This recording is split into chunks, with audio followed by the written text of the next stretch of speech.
I'm Jay, and my position here transitioned from apprentice fabricator to senior fabricator and fabrication shop manager. Currently we are in our fabrication shop. This is known as Turtle Top. We are in the old Turtle Top building. Everything we do is for the 450 model.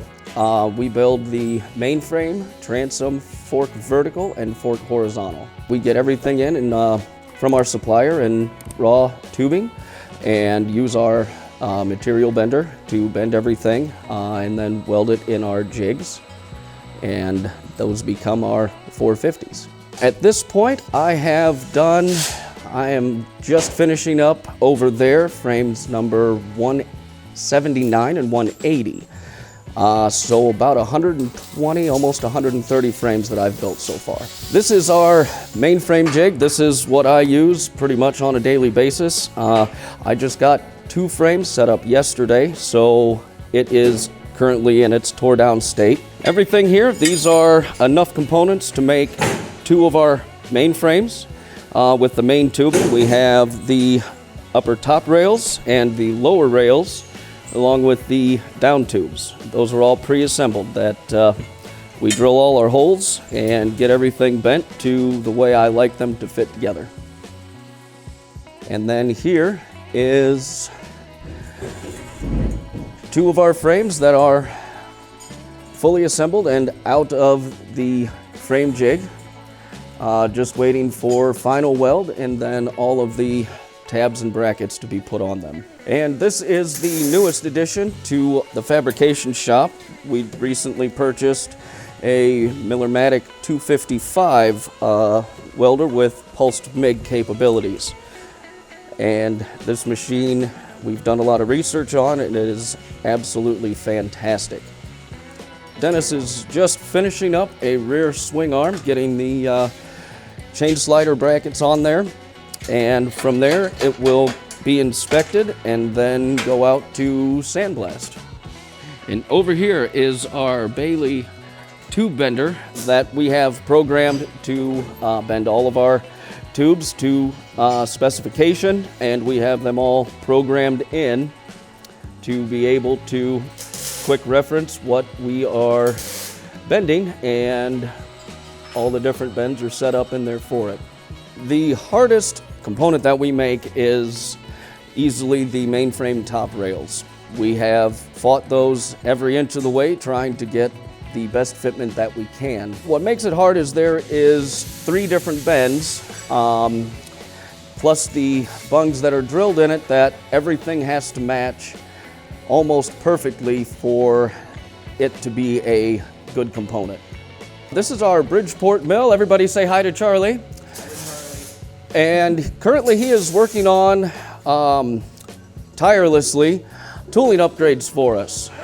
This is going to be a major improvement on some of our slower processes with the fish mouth and the tube smush and everything that way.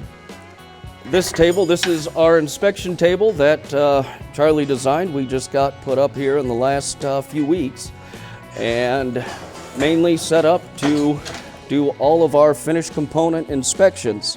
So they all come with an inspection sheet, and they will all go on here and get adjusted how they need, so they are ready for sandblast, powder coat, and then become a Halcyon 450.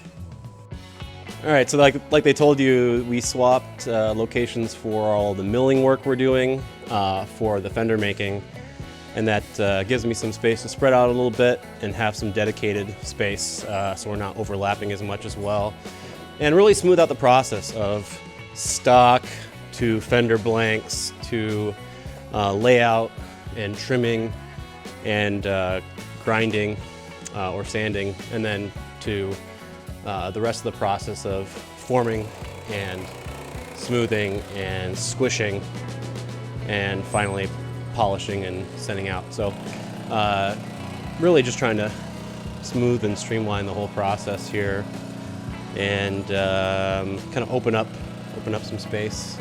So fun fact that Brent pointed out before is, as we know it currently, him and I are the only two employees that owned a Janus before being hired here. So my first one is number 5, the 50cc, that we've had for 5 or 6 years, I believe. It's got just a little less than 300 miles on it.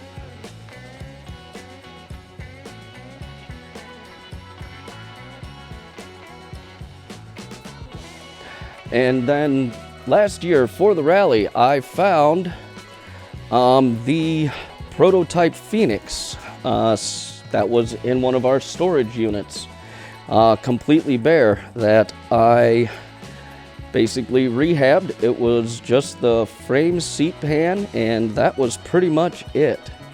So I scrounged all the parts, and a lot of help from everybody else, we were able to get this pretty special bike back on the road in a month. It's got basically everything. We put an aftermarket exhaust on it, took away the airbox. Both fenders are ones that I kind of halfly made to work. We also put the Griffin number badge on the front, and it's got a projector headlight. The last place we have is what we officially call the Fishbowl. This is where the engineering magic happens and Charlie has a home.